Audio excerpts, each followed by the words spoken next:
السلام علیکم ورحمۃ اللہ وبرکاتہ۔ نحمدہ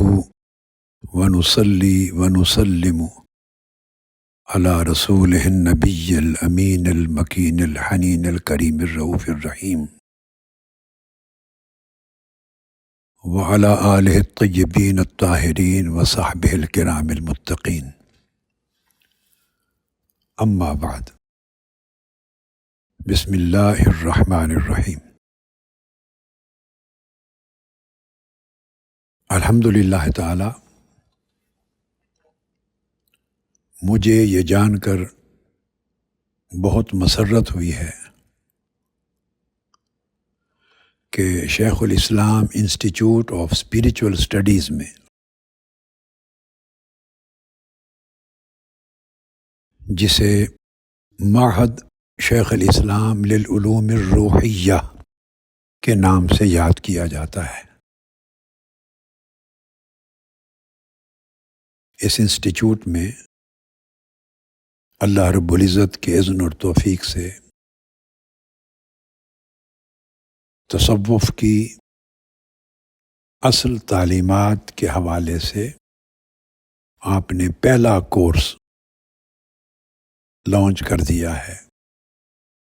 اور جو الحمدللہ تعالی آج اپنی تکمیل پر پہنچا ہے۔ اس پہلے کورس کا عنوان رکھا گیا تھا applied spirituality and professional practices, جس میں شرکاء کی تعداد مجھے بتایا گیا کہ 85 ہے، اور اس کے اندر غالب اکثریت ہماری بہنوں اور بیٹیوں کی ہے، منہاج کالج فار ویمن سے۔ میں ان بیٹیوں کو بالخصوص اور شرکاء کو، بیٹوں کو، بھائیوں کو صمیم قلب سے مبارکباد پیش کرتا ہوں۔ الحمدللہ تعالی، اس میں آپ نے تصوف اور روحانیت کے تصور کو سمجھا، تصوف کے لیے قرآن و سنت کے ساتھ اس کا لازم ہونا، اس کی اہمیت کو اور اس کے اصولی ضابطے کو سمجھا، تصوف کی لغوی اور اصطلاحی ابحاث کو سمجھا کہ اس لفظ کا اوریجن کیا ہے، یعنی لغوی اشتقاق کیا ہے، اور پھر اس کا معنوی استحقاق کیا ہے، اس کی اپلیکیشن کس طرح ہوتی ہے، اس لفظ کی، اس کے معنی کی، تصوف کی پوری تعلیمات پر اور تصوف کی راہ کو اپنانے والے افراد پر۔ آپ نے سلاسل تصوف و طریقت کی تاریخ کو بھی ضروری حد تک پڑھا ہے، صوفیاء کرام کی اس سلسلے میں کیا کیا تعلیمات ہیں ان کو بھی جانا ہے، سلوک اور تصوف کا عملی دستور کیا ہے یہ بھی آپ کو پڑھایا گیا ہے، شیخ کون ہوتا ہے، اس کی ضرورت کیا ہے، کیوں ہے، ان کی شرائط کیا ہیں، شیخ کے لیے ضروری اوصاف کیا ہیں، اس کو بھی سمجھا، اور ارادت کے فلسفہ اور مفہوم کو بھی اپنے حقیقی معنی کے ساتھ سمجھا، اور تصوف میں حسن ادب کا مقام و مرتبہ کیا ہے، اور تصوف اور حسن خلق کس طرح باہم لازم و ملزوم ہے، ان موضوعات کو بھی پڑھا اور سمجھا ہے۔ میں اس موقع پر ان تمام اساتذہ کو جنہوں نے یہ اسباق اور یہ موضوعات پڑھائے اور کتب پڑھائیں اور اس کی متعلقہ ابحاث سمجھائیں، انہیں مبارکباد دیتا ہوں، اور جو طلبہ اور طالبات شریک ہوئے انہیں بھی صمیم قلب سے مبارکباد دیتا ہوں، اور اللہ رب العزت کے حضور دعا کرتا ہوں آج آپ کی اختتامی تقریب میں کہ اللہ پاک اس اہتمام کو اپنی بارگاہ میں قبول فرمائے۔ یہ پہلا کورس، اس کے جو معانی، مطالب، مقاصد اور معارف ہیں، وہ سب عملی حقائق بنا کر اللہ پاک آپ کی زندگیوں میں منتقل کر دے۔ اور تصوف جس معنی میں قلب اور باطن کو صفا دینا چاہتا ہے، اللہ پاک آپ سب کو وہ صفا عطا کر دے۔ تصوف حرص دنیا سے جس طرح استغنا عطا کرنا چاہتا ہے تاکہ آپ بالکل مستغنی ہو جائیں اور خالصتاً متوجہ الی اللہ ہو جائیں، اللہ پاک آپ کو وہ غنا بھی عطا کر دے اور اللہ کے حضور وہ فقیری بھی عطا کر دے۔ تصوف جس کا مغز آپ نے سمجھا ہے، وہ یہ سکھاتا ہے کہ بڑی عزت پانے کے باوجود بندہ خود کو حقیر سمجھے، اور تصوف یہ سکھاتا ہے کہ بہت غنا اور مال و دولت پانے کے باوجود بندہ خود کو فقیر سمجھے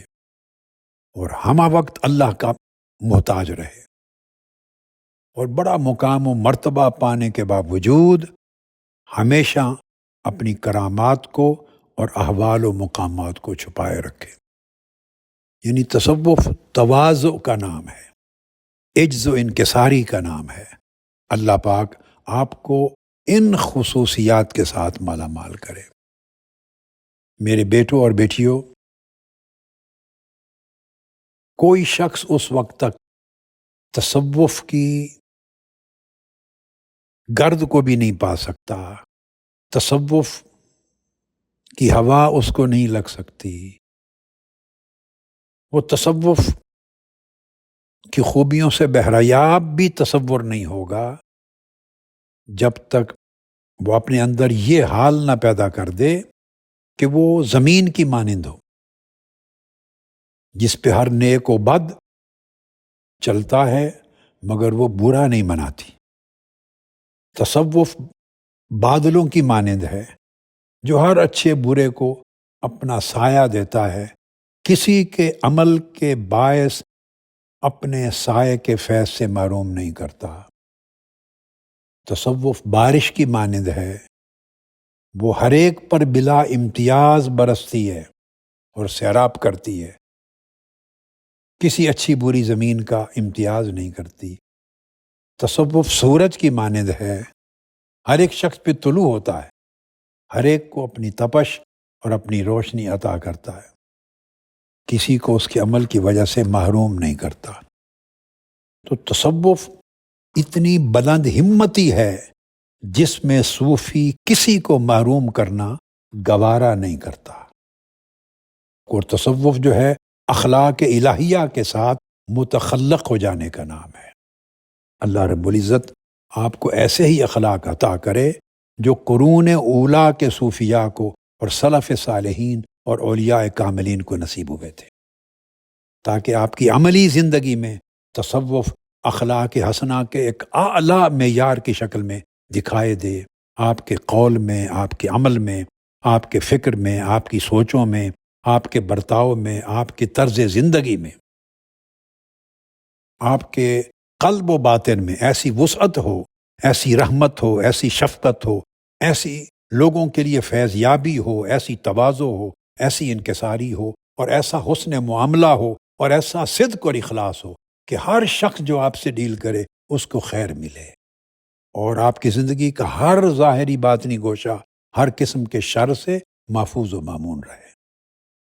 اللہ رب العزت آپ کو کامیابیاں عطا کرے زندگی کے ہر مرحلے پر، اور شیخ الاسلام انسٹیٹیوٹ آف اسپریچول اسٹڈیز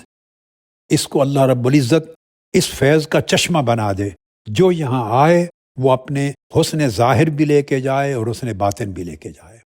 حسن اخلاق بھی لے کے جائے، حسن آداب بھی لے کے جائے۔ اللہ پاک یہاں پڑھانے والوں کو، اس انسٹیٹیوٹ میں محنت کرنے والوں کو، ریسرچ کرنے والوں کو اور رسول علم و عمل کے لیے آنے والوں کو اور رسول تزکیہ و تربیت کے لیے آنے والوں کو، سب کو اپنی بارگاہ کے خصوصی فیض سے بہرہ یاب کرے۔ میں اس موقع پر ڈاکٹر حسین محی الدین قادری کو خصوصی مبارکباد دینا چاہتا ہوں، جنہوں نے یونیورسٹی کے تو ہر شعبے کو نہایت خوبصورت بنایا ہی ہے، مگر شیخ الاسلام انسٹیٹیوٹ آف اسپریچول اسٹڈیز کی جو تعمیر کی ہے اور اس کو باہر اور اندر سے جتنا حسین، جمیل، خوبصورت اور نادر بنایا ہے، میں سمجھتا ہوں کہ وہ ہمارے پورے مرکز کی منہاج القرآن کے ہیڈ کوارٹرز کی انگوٹھی کا نگینہ ہے۔ اس میں سمرقند، بخارا کو بھی سمیٹ لیا ہے، اس میں ایران کی صنعت کاری کو بھی سمیٹ لیا ہے، ترکی کا جو آرکیٹیکچرل حسن ہے وہ بھی سمیٹ لیا ہے، عرب دنیا کا جو فن ہے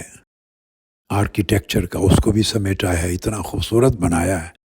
کہ میں اس کی ابھی تو دیکھ نہیں سکا فزیکلی، مگر اس کی تصویر اور کلپس دیکھ کے دل خوش ہوتا ہے، اور میرے دل سے لاکھوں دعائیں نکلتی ہیں ڈاکٹر حسین محی الدین قادری کے لیے۔ اللہ پاک اسے اور یونیورسٹی کو اور منہاج القرآن کو اور ڈاکٹر حسن محی الدین قادری کو، جنہوں نے جامع شیخ الاسلام کی بنیاد رکھ کے یہ دروازہ کھولا ہے اتنی خوبصورت فن تعمیر کا ہمارے مرکز پر، سب کو دعائیں دیتا ہوں۔ اللہ پاک آپ کو اور ان کی پوری ٹیمز کو،